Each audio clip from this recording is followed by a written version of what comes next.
Good morning and welcome to this briefing by the Jerusalem Press Club. I'm Talia Dekel, director of the club.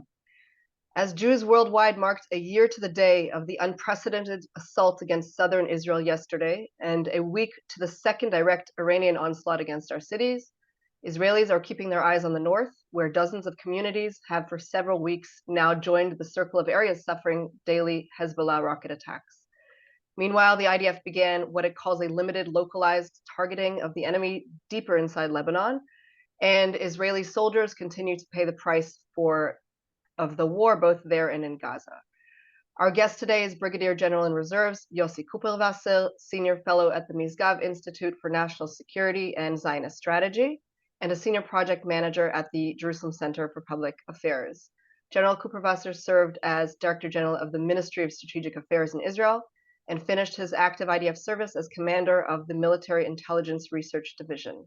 Hello, and thank you so much for joining us today, General Kuperwasser. Thank you. Thank you for coming and participating, and thank you for asking me to speak about this very interesting and important topic at this point. Of course. First of all, just one correction about the Jerusalem Center for Public Affairs has changed its name to the Jerusalem Center for Security and Foreign Affairs, so it's an update. We'll do our best to keep up with the turnover of changes in names. Thank you. Thank you.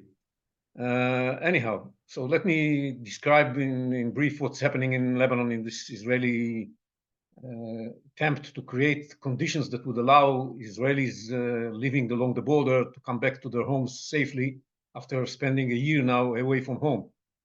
And this operation is made actually of three parallel efforts. One that has attracted a lot of attention in the last couple of weeks is the attempt to harm the Hezbollah capability or degrade the Hezbollah capability to fight against Israel and to charge Hezbollah with heavy price for that. You saw, of course, the elimination of key figures in the leadership of Hezbollah, starting with Nasrallah, Akil, and many others. I won't go into their names, and degrading their ability to launch rockets towards Israel by attacking their storage facilities and launching sites. And this is not only rockets that are launched ballistic missiles and so, but also the surface to ship missiles that they had in Beirut. You saw the pictures that Israel disseminated of these facilities, these storage facilities, before they were hit. And the other capabilities of Hezbollah, the logistical capabilities and other capabilities, of course, mainly command and control capabilities, and the number of operatives that Hezbollah has all over Lebanon was decimated by the Israeli attacks and by other events that are attributed to Israel, like the pager attack and things like that. So this is one effort. The second effort that is happening simultaneously is the ongoing effort to prevent Hezbollah from rearming itself. There's a big effort to prevent aircraft that carry weapons for Hezbollah from landing in the Beirut airport. And there's a big effort to prevent weapons to come in from Syria to Lebanon. In this respect, Israel has attacked the crossings along the border, mainly the Masna crossing, the major crossing in Masna, but seven other crossings were attacked as well. And all shipments that are coming to Syria from Iran in order to reach Lebanon are being attacked as well. And there's a feeling that it's becoming much more difficult for Hezbollah to rearm itself by shipments coming from Iran.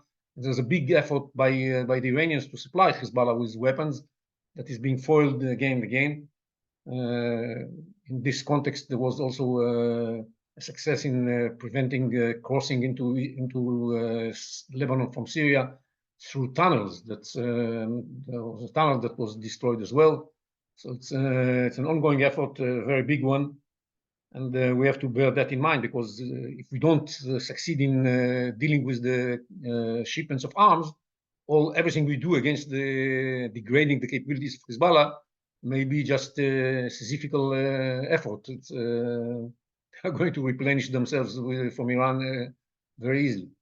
So this is the second effort.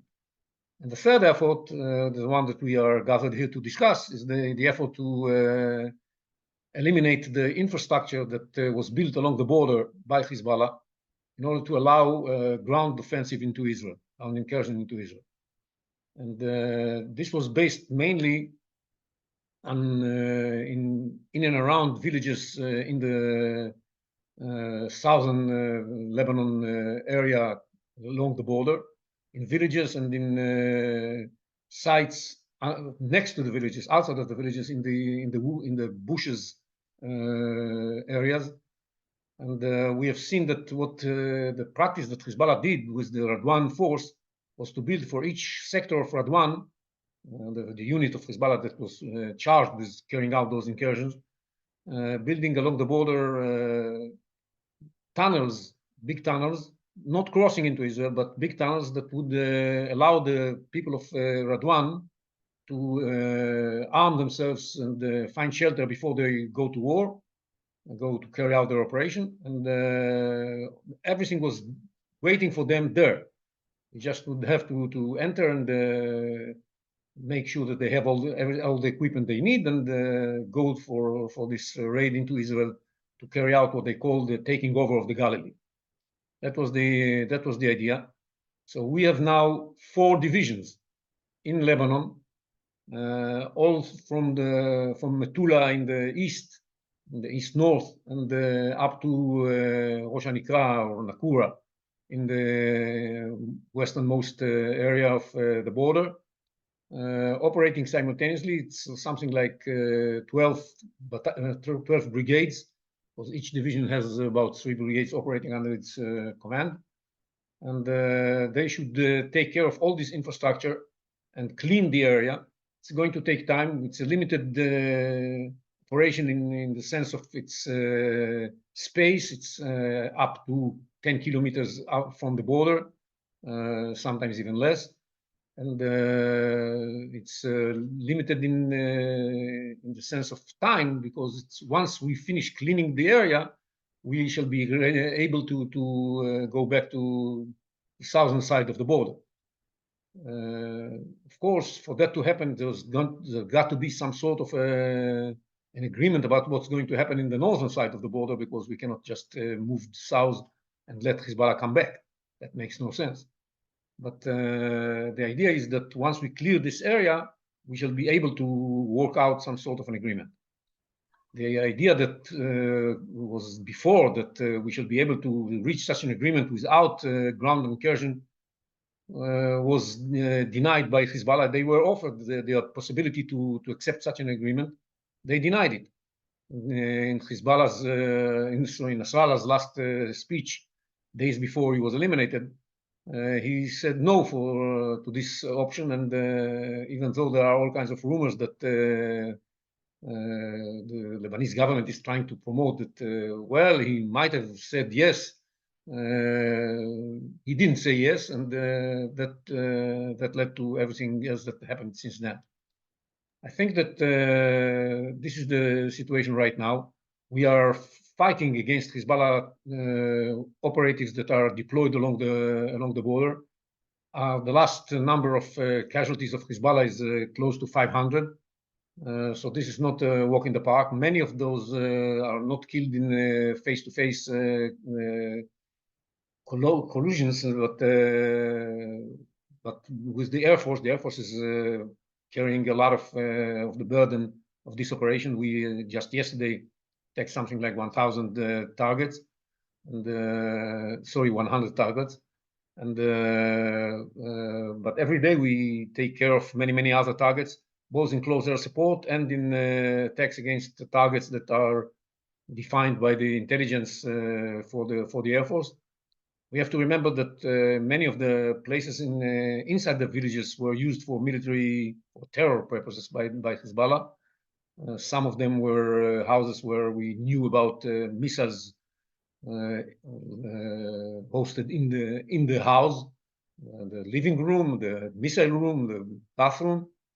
These were already mostly taken care of, but there are other locations that are used for military purposes by Hezbollah inside the villages. That's why we asked the citizens of the population in southern Lebanon to evacuate the areas step by step. Every area that we entered with the divisions was asked to leave.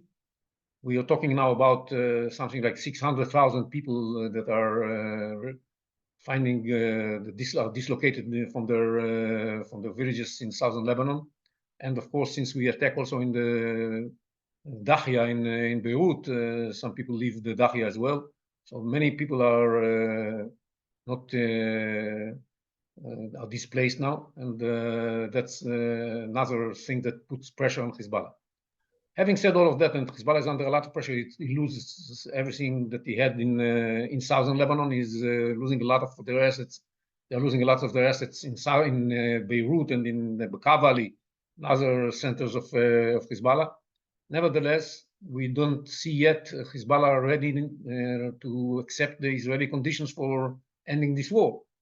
And it keeps raising this issue of solidarity with Gaza and refusal to have any diplomatic solution to the problem here that would be satisfactory from the Israeli point of view. So it's we are still in a place where we have to keep fighting, and this is the stage where we're in.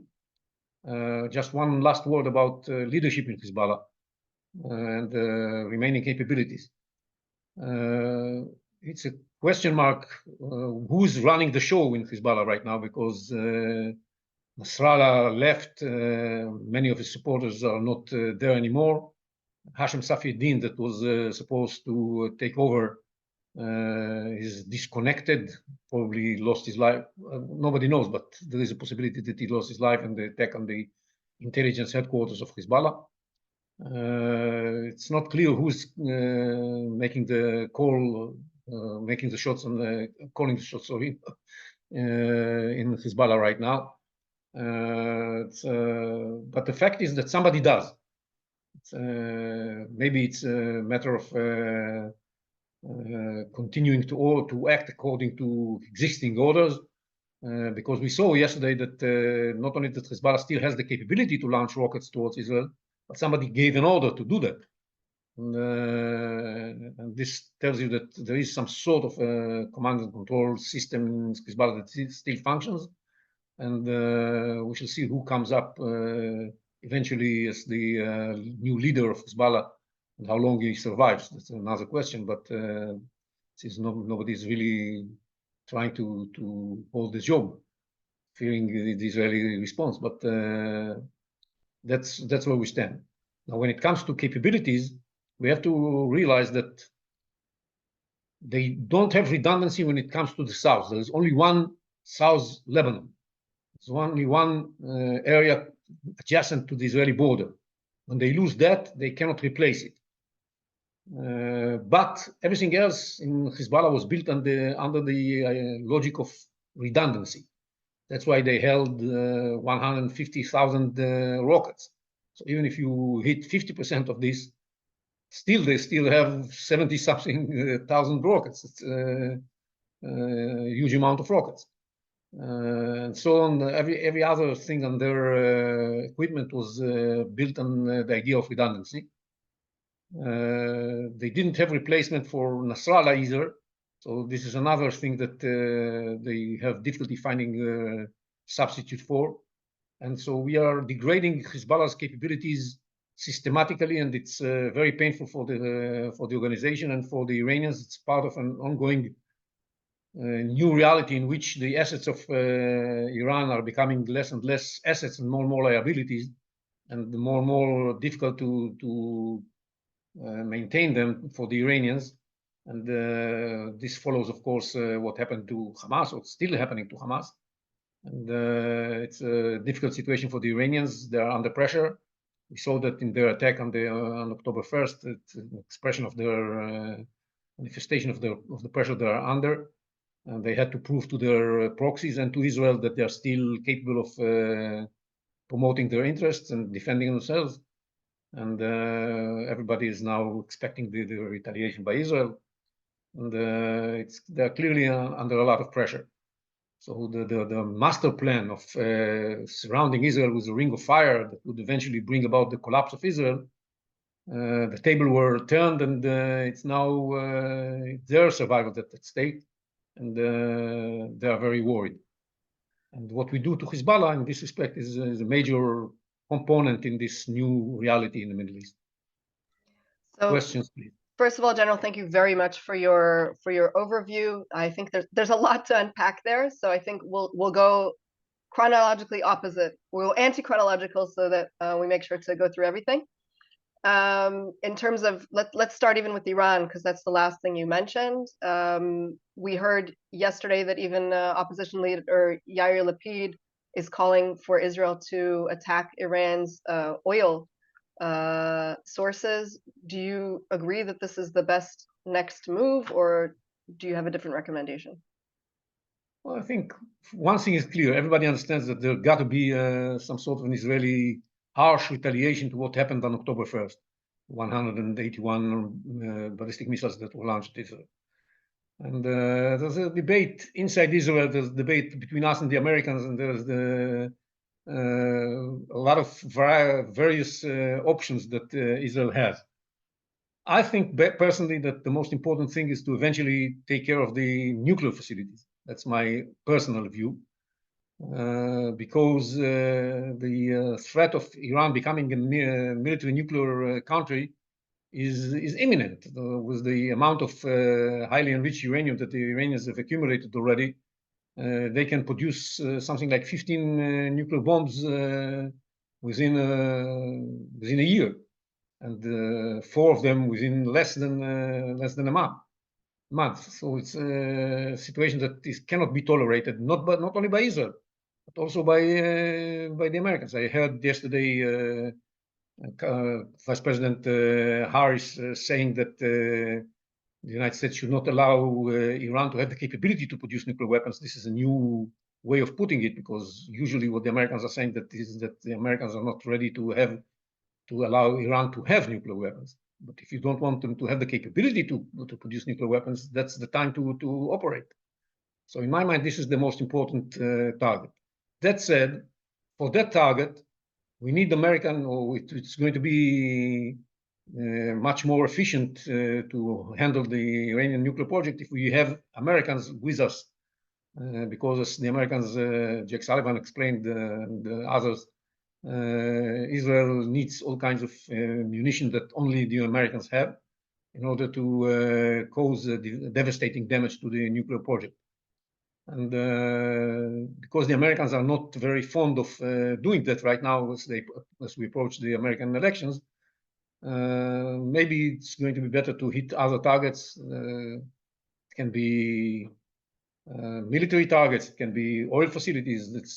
All of that is less impressive and less critical than hitting the Iranian nuclear facilities. And what about its proxy that's been bothering Israelis in the center for quite some time? Do you have any indication what Israel plans to do vis-a-vis the Houthis in Yemen? Well, I think we have already started dealing with the Houthis by 2 airstrikes in Hudaydah and 1 in Ras Isa. It's clear that the Yemenites want to make sure that they voice they sound the last attack, and that they carry out the last attack. We saw it yesterday with another missile coming from Yemen. I guess Israel will take care of that too, but in the old way of dividing the responsibilities, these long-range targets were supposed to be taken care of by the Americans, and they are doing a job, not enough probably, but they are doing their job in dealing with the Houthis together with the coalition that they have established. But this is not enough. We have to send the message to the Houthis that this is not going to be tolerated. At a certain point, they will have to stop operating as if they have nothing to lose. So far, they have already lost quite a lot, and if necessary, we shall charge them with more. Okay, and moving back to the direct northern arena for us, we understand that as as early as yesterday, the chief of the Northern Command in Israel had instructed community leaders in the north to prepare to return to their homes in the next few weeks. You mentioned the issue of tunnels as one of the main things the IDF is dealing with now, and we know that the last operation in this area, I believe is in 2018, 2019, took around 5 weeks to clear out, to identify and destroy many of the tunnels there. Do you have any indication how many tunnels it is we're talking about and how long it could possibly take for such an operation to be successful that will eventually allow the residents to return to their homes? Is this a likely situation in the next few weeks? Well, I think the figure I hear from IDF is that it's going to take several weeks to take care of all of the tunnels that are present in southern Lebanon. And once we take care of the infrastructure there and we clean the area south of the Litani and up to 10 kilometers away from the border, make it impossible for direct fire towards the communities along the border. Basically, the IDF, I think, from a military point of view, the communities along the border can afford coming back to their homes. There's not going to be a direct threat.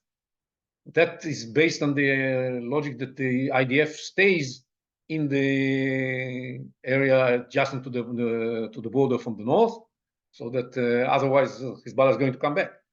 That I think is the condition of the population for coming back. They said we shall be ready to come back if you stay there.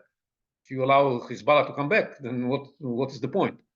And this is a political decision, not. So what does that mean in terms of IDF presence physically in Lebanon?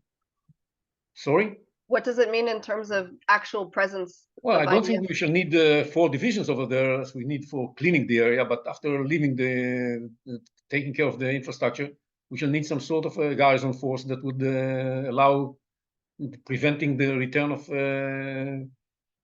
Hezbollah to the area. Right now, what we're doing is that we forbid people from crossing from north to south, crossing the Litani from north to south, to make sure that the area is clear. And to some extent, we shall be able to continue to do that later on. But you need some military presence along the border after you clean it in order to make sure that the population that's coming back to the northern communities feel safe. They have security and they feel safe.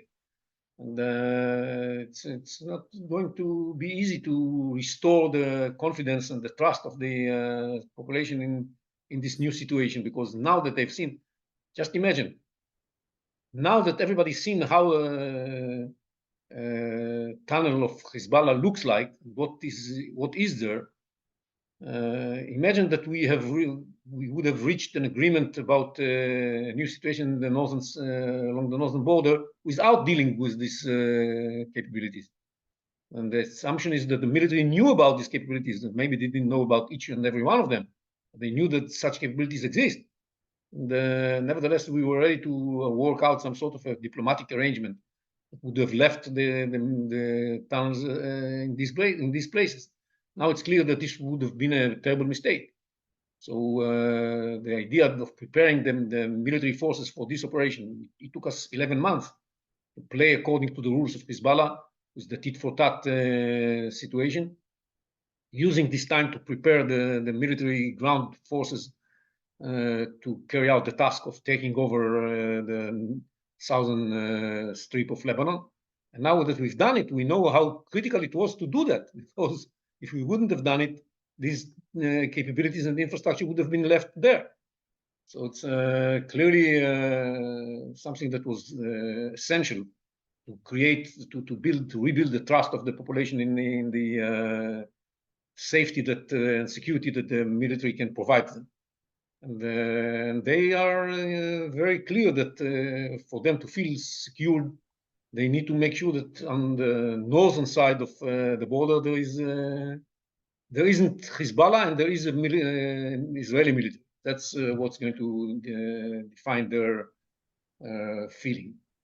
And I think this is why they were not very happy with this message coming from the commander of Northern Command, that get ready to go back. They still don't feel safe enough. And we see now that with 4 divisions, it's probably going to take several weeks before they will feel safe enough even to consider coming back to their communities. Okay, we have quite a few questions that have come in from journalists, and I want to make sure that we have time to address them all. The first question is related to something that you just addressed in terms of the Israeli psyche and ability, to really trust in decision makers' decisions. One journalist is asking what the Israeli public's attitude towards the war with Hezbollah and Iran is, saying that a regional war would unleash an enormous undertaking for Israelis, and has the government prepared the public for such a war psychologically and practically? Is this expanded war giving Netanyahu a reprieve politically? This is, and I quote, a break from the criticism against him, if you can answer. Well, I think we all need, I should never generalize when we speak about the Israeli public. It's, everybody has a different opinion in Israel, you know, but in general terms, I would say that the public in Israel understands that we are in a long war, understands that while we are fighting one war against the Palestinians in Gaza, represented by Hamas, we are fighting simultaneously a war against the Iranian axis that includes Hamas in Gaza, but also includes the other proxies. And now we are in a confrontation with the head of the snake itself. And that's clear to every Israeli. I don't think that there's anybody, including people in the opposition, that think that we shouldn't do what we've done. As a matter of fact, leaders of the opposition like Yair Golan and Lapid speak in favor of the operation in Lebanon and speak in favor of the operation in vis-a-vis against Iran. So it's not something that is disputed, widely disputed in Israel. It's always different opinions, but it's not widely disputed. It's there is readiness on behalf of the Israelis who say that, okay, we are already in this war for a year, let's win this war. And let's make a new order here that would allow us to live in security for a longer period. The problem is that for profound change to take place, all kinds of things need to happen beyond just the military successes that we managed to have. The military successes are very important and they can accomplish a lot. But for the change to be lasting for a longer period, we need some changes in the way certain parts of the environment here in the Middle East think about Israel. And as long as the ethos and the narrative of many of the people around us, especially the Muslim, the Islamist fundamentalists in Iran and in Hezbollah and in Hamas and in many other places, and many other Palestinians that are even not Islamic fundamentalists, and fanatics think about Israel, as long as they believe that this is a war to eliminate Israel, it's going to be very difficult to create a new Middle East, not beyond just military successes. Okay, another journalist is asking whether Israel has the capability of taking out Iran's nuclear facilities without U.S. bunker busting bombs and other U.S. support. And I'll add another part to that question is, would Israel do so without its support? Not just whether it's capable of, but would it do so without its support? Well, I'm not a spokesperson of the government. I cannot say if it's going to do that or not. The capabilities, to a large extent, are there. Israel has been building this capability for 20 years now. And many of the capabilities are there. But obviously, the Israeli capabilities are short of the capabilities of the United States. And that's why it's much preferable to hold this attack together with the United States. Unfortunately, I don't think the Americans are going to join in at this point, maybe later. And so this is something that we have to bear in mind. We can make a lot of damage to the Iranian nuclear project, but whether it's going to be devastating enough damage, it's hard to say. Whether we're going to do it or not, as I said, it's still debated.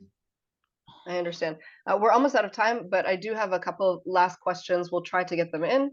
And what you manage to answer, you manage, and what you don't, you don't. You've been researching incitement to terror for many years. We know that the attacks on Israel did not occur in a vacuum. And we're now hearing calls to slaughter the Jews from mosques, even inside Israeli territories, not to mention, of course, pro-Hamas sermons in the West Bank. Do you expect any of these other areas to flare up too as Israel continues into the second year of this war? Well, first of all, of course, it's the incitement and the hate indoctrination is the basis of what happened. It's not against the occupation, so to speak, because the attack of 7th of October didn't happen in a place that is considered to be occupied by those who speak usually about the occupation in the West. It happened in the Western Negev. So this is a part of 48 territories of Israel. So clearly this is there, but I think in the kind of situation we have in the Judea and Samaria territories is the one that fits the terrorist aspiration and fits the aspirations of the Palestinian Authority. They don't have to be responsible for the terror attacks carried out there, and the terror groups are free of worrying about the Palestinian Authority working against them. So it's a live and let live between the terrorists and the Palestinian Authority. We, on the other hand, understand that we have to work very hard in order to deal with the threats emanating from the areas controlled by the Palestinian Authority. And we take harsher and harsher measures in this respect. We carried out several operations,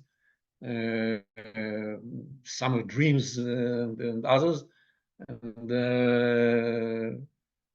summer camps and others. And we are using air vehicles in order to carry out attacks against terrorists in the areas controlled by the Palestinian Authority, both UAVs and even airplanes. This is a new reality that tells you how challenging the situation is in the areas controlled by the Palestinian Authority, who does nothing in order to prevent it. Not only that it does nothing to prevent it, it works day in, day out in order to incite even more the Palestinians under its control. And that's something terrible. Of course, they didn't condemn the 7th of October attack. And they actually are going to pay salaries to those terrorists who are going to be in jail because of taking part in this attack. This is something that we have to bear in mind.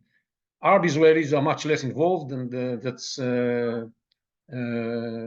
problematic surprise from the point of view of Hamas. I think Hamas thought that the unity of the arenas is going to be shown also inside Israel. This didn't happen. But from time to time, there is an Arab Israeli that carries out terror operations, like we saw in Beersheba this week. This is not a wide-scale phenomenon, and it's usually condemned by the leaders of the Arab Israelis. It's something that we have to follow. Okay, I think we just one last question that a journalist has sent in, less to do with the time everything will take, because you addressed that already, but more to do with what the long-term thinking is, both with the issue of the IDF staying in the area in order to continue protecting the communities, and also in terms of preventing Iran from continuing to rearm its proxy in the north. How do you think Israel needs to operate in order to avoid the continued presence, having to have the continued presence of Israel in South Lebanon, and also how to stop Iran from rearming Hezbollah permanently, if that's possible? It's possible. It's not easy. We have to understand that there's a competition of learning between the two sides. We have shown how fast we can learn, and we did a very impressive job. But we should not rest on our laurels, because I'm sure that the Iranians are thinking about all kinds of new ideas about how to deliver weapons to Hezbollah. We have to be on alert to foil all of these attempts.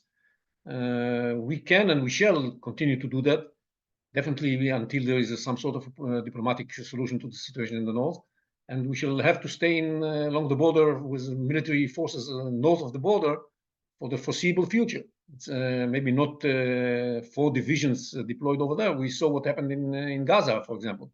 We, at a certain point, had 5 divisions in Gaza, but now we have 2 skeleton divisions, and we are even using them in order to operate a big operation now in northern Gaza. So it's a new situation once you clear the area from the infrastructure that is there. you can use much less power in order to accomplish the same goal. Okay, thank you very much for today. Brigadier General in Reserves Yossi Kuperwasser, Senior Fellow at the Misgav Institute for National Security and Zionist Strategy. As always, thank you for your insight and your time. Thank you. And thank you to my colleague, Jonathan Beck, for facilitating this event. Goodbye.